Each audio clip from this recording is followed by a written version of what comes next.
ladies and gentlemen.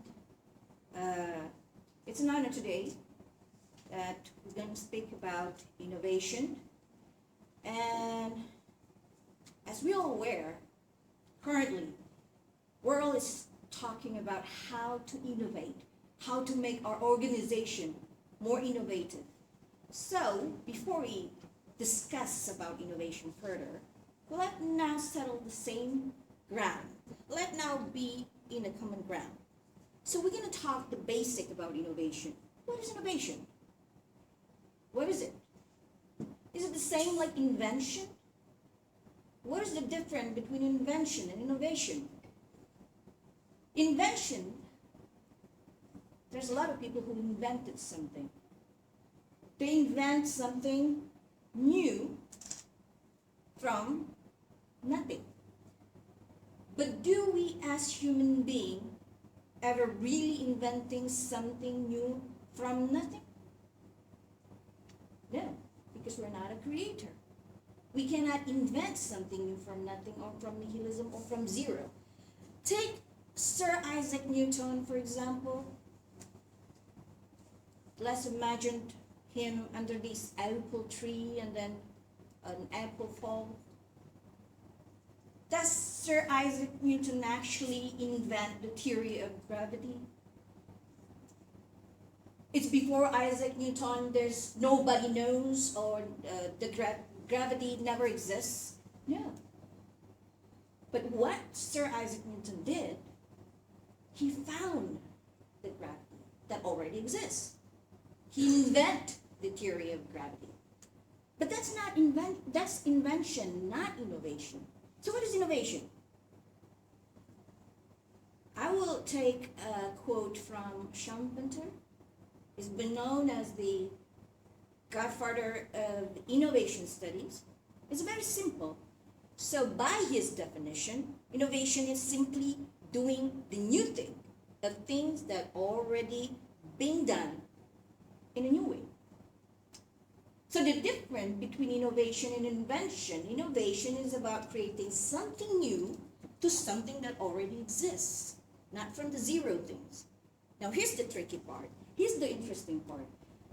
We can simplify innovation as not only creating new product, because basically we have trouble innovate within our organization because we think too sophisticated, we think too complex about innovation. We tend to think that being innovative means we need to create high technology product. No. That's why I need to bring this first. Because we need to settle the same platform about what is innovation. It's simply a new way of thinking, a new way of doing things. It's simply a new way of generating behavior, a new way of giving a service. So it's not merely a new way of creating new products out of our service, but it can be just a new way of seeing things, a new way of evaluating things, a new way of treating our customers or our patient. So innovation can always be associated with the term growth, improvement, enhancement. There's a lot of people living in this world. They stop innovate when they reach certain age. What's that mean? That means they stop growing. They grow physically, they become older. Some children become taller, but they're not improving as a human being. They're not become mature because they stopped improving themselves. They stopped innovating themselves. They stop creating something new out of themselves. So that's something that we should take under consideration before we can continue spur innovation within our organization. So we're talking about what is innovation. We're talking about how to innovate now. I'm going to introduce you with the word disruptive. Although there is two ways of mentioning disruptive. Now it's this disruptive way of thinking, or disruptive pattern that I would like to introduce you. What is disruptive pattern? I'm going to be really short about this. So disruptive pattern is about you deconstruct something first in order for you to reconstruct something new. You cannot build a house, you cannot build your new building from your old house without first deconstruct your old house. You need to deconstruct the old building in order for you to form a new type of building.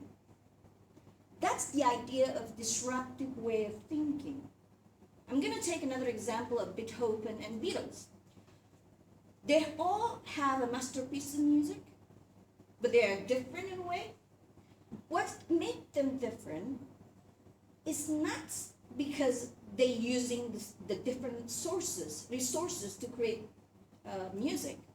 They're actually using the same note. That's what called music.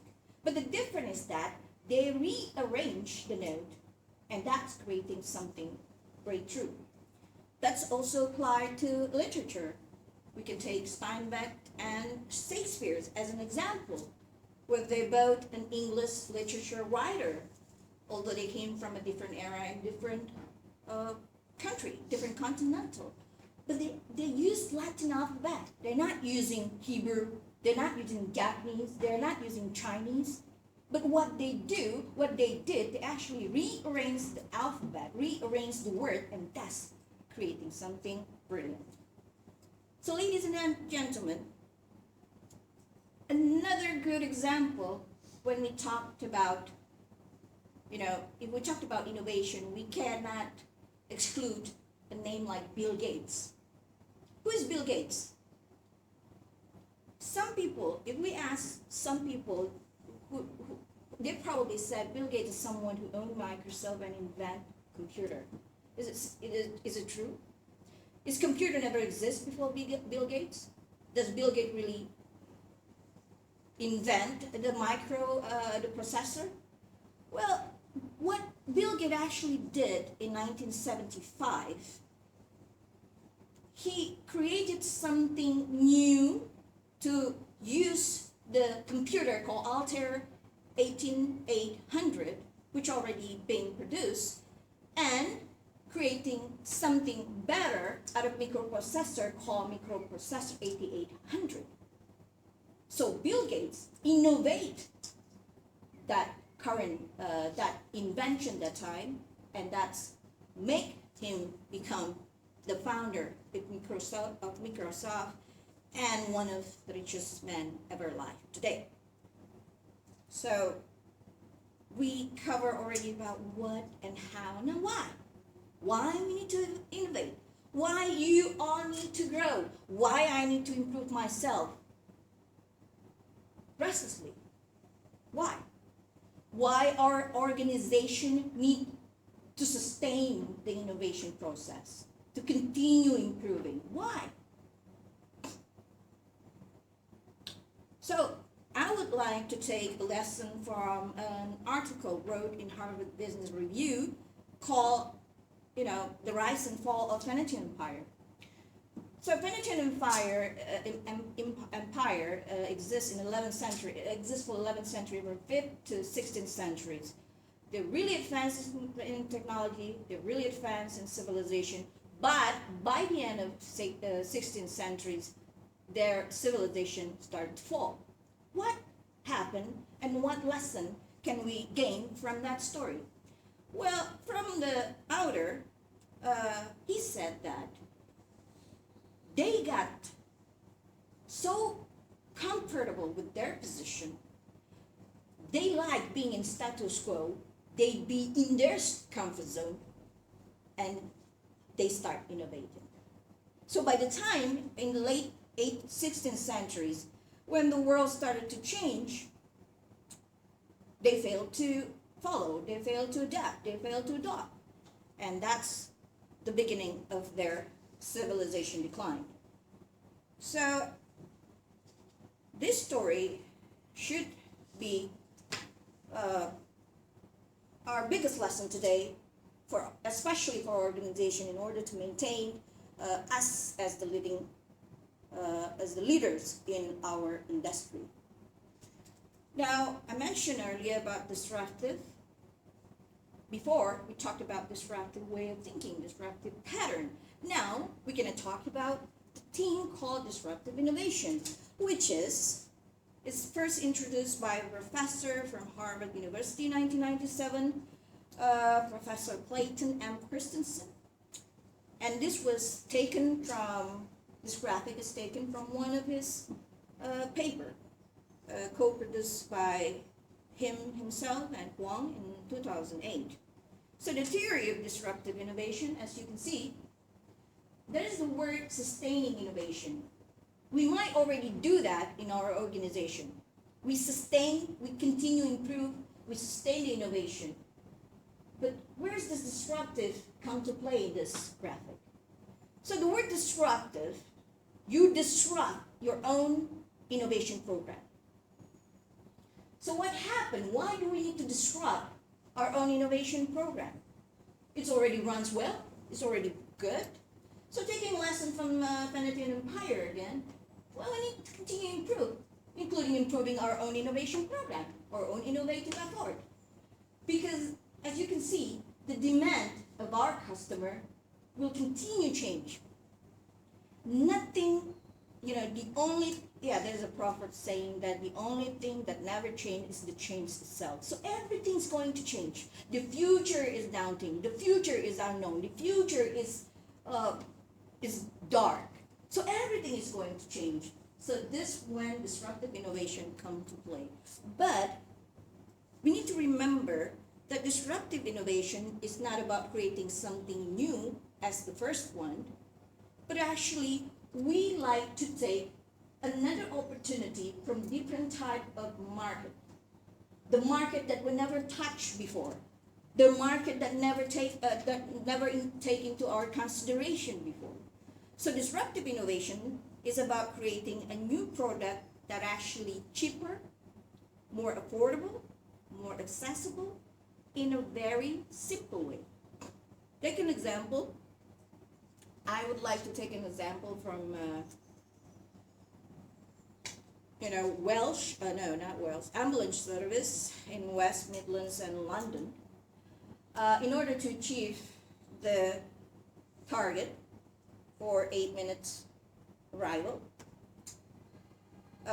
West Midlands using paramedic on bike, which is cheaper, and it's actually better for dealing with the traffic. That's also happened in London, where they use a cycle responder program. This is the type of disruptive innovation product or program.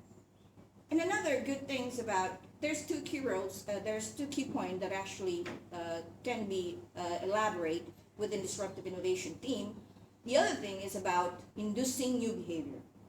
So again, this is about finding out new market. So actually, if we work in hospitals, mostly we think about how to cure a patient, how to give a service to patients that come to our hospitals or to our clinical center. But now, with disruptive innovation come into our mind, we actually think about what are we going to do with the people that's not come to our center. That's when we know about we need to create a program, which now there's a lot of program involving integrated program, collaborative program that actually touch the market in a preventive care. So now the thing is about when we talk about disruptive innovation, we don't have to create the market, but we can actually induce their behavior. So make them realize how to prevent themselves from coming to hospitals, how to increase their lifestyle, their healthy lifestyles. And that's what we covered on disruptive innovation. Now we can go on. So, in a simple word, a disruptive innovation is not a breakthrough innovation, is not something brilliant, it's not something grandeur, but it's actually simple, and just in order for us to make a good product a lot better. And if you found in the internet, there's a lot of people saying about disruptive innovation, but Christensen himself warned us some of the definition may not be all correct. So when we talked about understanding, we talked about inducing behavior, changing behavior, market behavior. We also need to know the value. What is the value that our customer hold? What is the value exists in the market? What is the value of our patient? I'm going to make it this short from NESTA 2015. So there's actually a change in the way we think. Previously, we think a process of delivering a product or services based on input, process, output, and then we talked about outcome as well. But today, we also touch the subject of impact.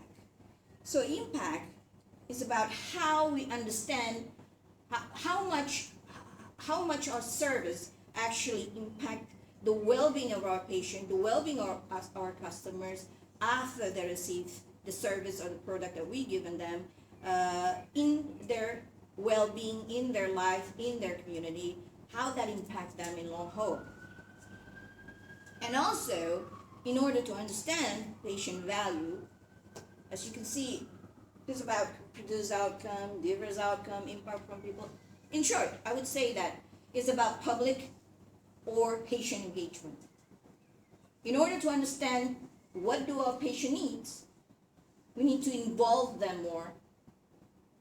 We need to make them understand about our way of thinking, how to innovate, how to deliver a service, what do you want for better outcome, for improvement of our service. That's actually how to understand patient value.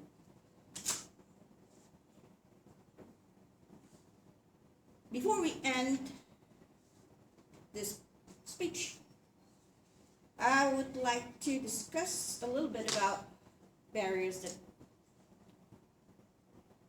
basically it's not only in our culture, organizational culture, it's embedded in all of us. Not all of us really want to innovate. Not all of us have a characters of innovation. Not all of us have innovative characteristic. So what is it? Some of it is about risk aversion. We're afraid to take a risk. Why is it afraid? Because the culture tells us to be afraid. We're afraid to make mistake. Here's the thing. You cannot grow unless you make mistake. You cannot improve yourself unless you make mistake. So allow our employee, allow our people to make mistake. Give them incentive just by bringing new idea, not by making that idea successful. Don't give them punishment just because they're making a fault, they're making a mistake. That's how we reduce that type of culture. And we talked about budget constraint, other things. Well, let's not, it happened everywhere. It always happened. If you as seller, you will be taught that you're going to have a cost resistance every time you approach a seller. No matter how expensive the things that you're going to sell to them. If it's lower price, they're going to still complain about it. If it's higher price, they're going to still complain about it. So money is not an issue for us to become more innovative. It's our way of thinking first. That's a platform for becoming more innovative. So as we know, ladies and gentlemen, we are here as leaders in our organization. Nothing can be achieved unless we perform as an effective leaders ourselves. As an effective leaders, you must know you're here not only to lead the way of giving example, but you actually done more stuff in your organization to help your people to become more innovative. You teach them how to communicate effectively, how to collaborate, how to do the teamwork effectively.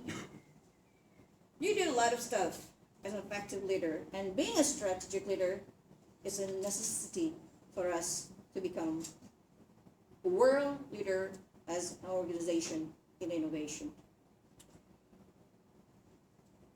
Another things, we're going to talk about distribute leadership.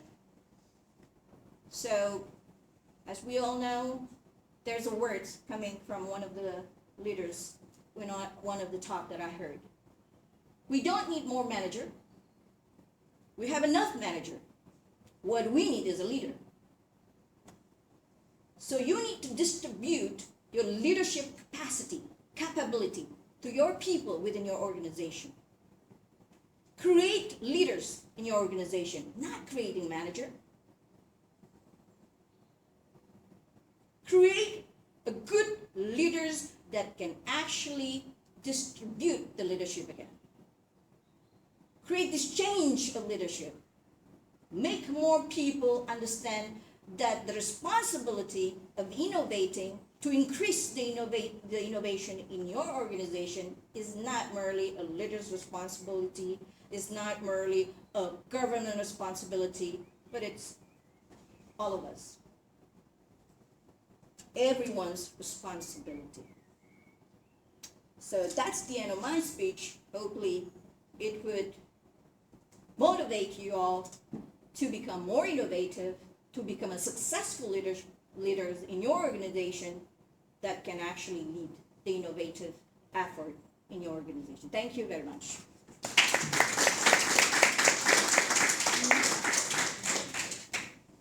Any questions? Very motivational speech there. Can you go back and I was just thinking of something there. Go back again. Sorry. The one about the patience one. This one? No, the one before. This one? That's the one. You said this outcomes. No, I just thought what you said, some of the points you raised there was quite interesting. I noticed there's not. Sorry, I was just looking at something. That's fine. Thank you. If as an economist, I wouldn't let you put impact in because impact is part of the outcome as well. This is the definition. Outcomes is not just for the patient, but for society. It's not the patient. Any other questions? Okay, thank you. Thank you. Richard, you doing yours this week? Yeah. It's been the last one today, so yours will be next week. So.